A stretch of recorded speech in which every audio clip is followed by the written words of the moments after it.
किंतु वैदिक संस्कृति ने वह व्यवस्था दी है जहां हम अपनी संस्कृति की सुरक्षा और भी दृढ़तर रूप से कर सकते हैं। अन्य किसी भी संस्कृति में मानव जाति के अतिरिक्त अन्य प्राणियों के कल्याण की व्यवस्था नहीं। यह एकमात्र हमारी वैदिक संस्कृति है जिसमें मानवेतर जो प्राणियां हैं उनके भी कल्याण की चिंता की गई। जो आत्यंतिक कल्याण है, भगवान के चरणारविंद की प्राप्ति करना, वह केवल हमारी वैदिक संस्कृति में ही संभव हो पाया है। भागवत का एक श्लोक जहां स्वयं भगवान श्री कृष्ण उद्धव जी से यह बात करता है, सत्संगे नहीं दैतेया यातु धाना खगा मृगा। यह हमारे सनातन संस्कृति का अतिशय वैशिष्ट्य है, जहां खग मृग को भी भगवत प्राप्ति कराने का साधन उपलब्ध कराया गया है। तो फिर मनुष्य में वर्णाश्रम धर्म के अंतर्गत आने वाले मानव और वर्णाश्रम धर्म से बहिर्भूत भी जो मानव है उनके कल्याण की चिंता क्यों नहीं होगी? यह तो कैनोनिक न्याय से ही सिद्ध है। अतः जहां वर्णाश्रम धर्म कठोर होने के कारण अपनी सीमा में आबद्ध हो जाता है, उस विद्या से ऊपर एक अन्य विद्या की बात भगवान ने की है, जिस विद्या का नाम है राज विद्या। हम लोग शास्त्रों के अनुशासन में चलते हैं, यही वेदों के अनुयायी शिष्यों का धर्म रहा है। तो वहीं से हमें समाधान ढूंढना पड़ेगा कि आज की समस्या से किस प्रकार हम विस्तार पा सकते हैं, और उसके लिए सर्वमान्य प्रमाण चूड़ामणि के रूप में प्रतिष्ठित श्रीमद् भगवत गीता यह व्यवस्था देती है। और वहां इस विद्या का नाम राज विद्या कहा गया है। और यही वैदिक संस्कृति का सर्वगुह्यतम भाव है। 9वें अध्याय के प्रारंभ में भगवान कह रहे हैं, इदं तु ते गृहीतमं प्रवक्ष्याम्यनुसूयवे ज्ञानं विज्ञान सहितं यज्ञात्वा मोक्षसे शुभात्। राज विद्या राजगुह्यं पवित्रमिदमुत्तमम्।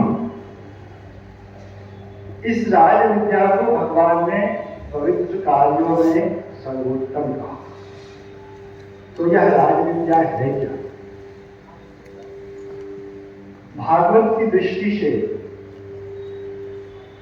धर्म के दो सोपानों को हम समझते हैं, एक है धर्म और एक है परम धर्म। जब शौनकादि ऋषियों ने सूत गोस्वामी से यह प्रश्न किया है कि आत्मा की प्रसन्नता किससे होती है, तो इसके उत्तर में सूत गोस्वामी ने जो कहा है वह परम धर्म का वहां उल्लेख किया है।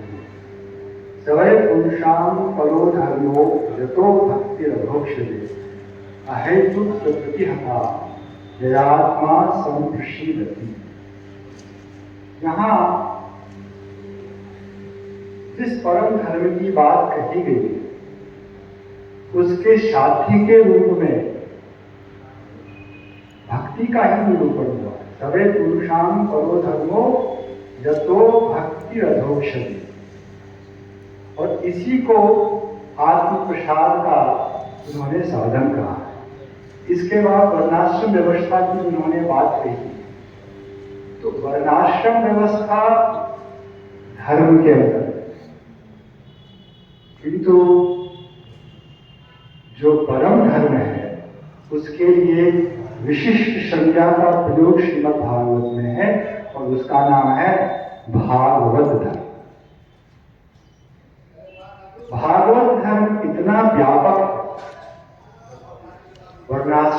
भी उसके अंतर्गत है, और जो वर्णाश्रम धर्म के अंतर्गत नहीं आ सकते हैं, जो वर्णवाद हैं, जो मानव जाति से भी बाह्य हैं, उन सबके कल्याण की योग्यता इस धर्म में है, वह भागवत धर्म में है।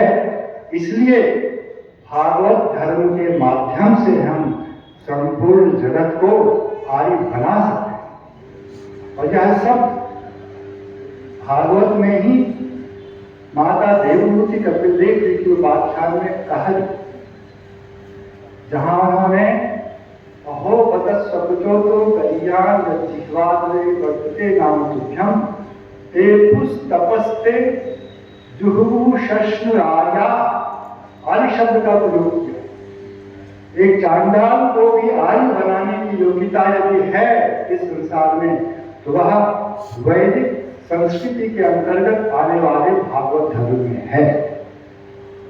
भागवत धर्म की सीमा में आने के बाद वर्णाश्रम जन्य जो विषमता होती है वह भी मिट जाती है। काकभूषुंडी जी काक शरीर में और वैनदे गरुड़ जी वे भी पक्षीराज पक्षी के शरीर में, किंतु भागवत धर्म का पालन कर रहे। सुर संस्कृति नहीं, असुर संस्कृति को भी आश्रय देने वाला कौन है? भागवत धर्म।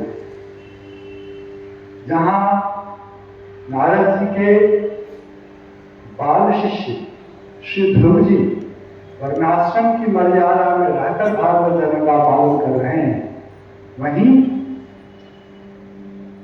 असुर श्रेष्ठ हिरण्यकशिपु के पुत्र प्रहलाद जी वे भी नारद जी के शिष्य हैं और भागवत धर्म के आचार्य माने जाते हैं। द्वादश महाभागवत में वे आचार्य।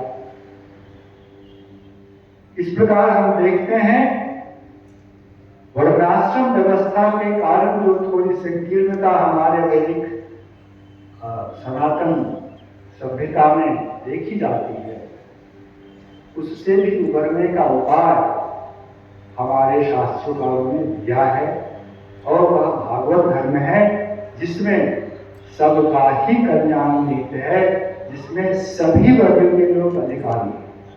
और गीता में 9वें अध्याय में उसे ही राज विद्या का नाम दिया गया है, और अंत में जाकर भगवान कह रहे हैं अभी चेत सुदुराचारो भजतो माम भाव साधुरे वही मंतव्य सम्यक विवक्षितो इत्याह सह क्षिप्रम भवति धर्मात्मा शश्वत शांति निगच्छति कौन्तेय प्रतिजानी ही नमे भक्तः प्रविशति माम ही पार्थ विपाश्रित्य येपि शुभ पापयोनयः स्त्रियो वैश्या सदा शुद्राः ते पिलांति फलां गतिम्।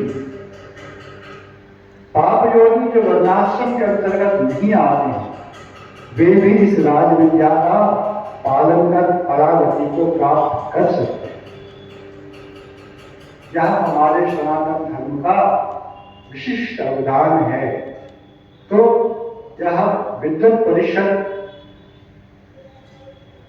भारतीय विद्या का संरक्षण तो कर ही रही है, इसके द्वारा भारतीय संस्कृति का संपूर्ण विश्व में प्रसार हो, इसके लिए भी यत्नशील है।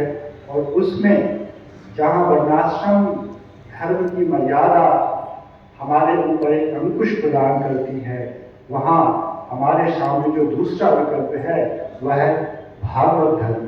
भागवत धर्म का अवलंबन कर हम संपूर्ण विश्व को आर्य बनाएं, श्रीमंतो विश्वमायम विश्व वेदवाणी को सार्थक करें। यह भगवान हिमांशु शेखर चंद्रशेखर श्री विश्वनाथ जी के चरणों में प्रार्थना करते हुए मैं अयोग्य व्यक्ति आप लोगों के चरणों का वंदन करते हुए अपनी वाणी को विराम प्रदान करता हूँ। जय श्री